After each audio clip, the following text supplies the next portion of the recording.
This is Insta360 GO 3S, and today I'll show how you can perform a gyro calibration on this device. So first, take your action pod, launch the control panel by swiping downwards from the top edge of the display, move to the second page and launch settings. Now scroll down, enter the Gyro Calibration section and take out the camera out of the action pod, which you can do by pressing and holding this button and, well, taking out the camera.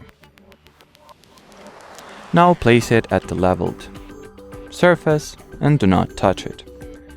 Here, press the next button to begin calibration. And now simply wait for it to finish.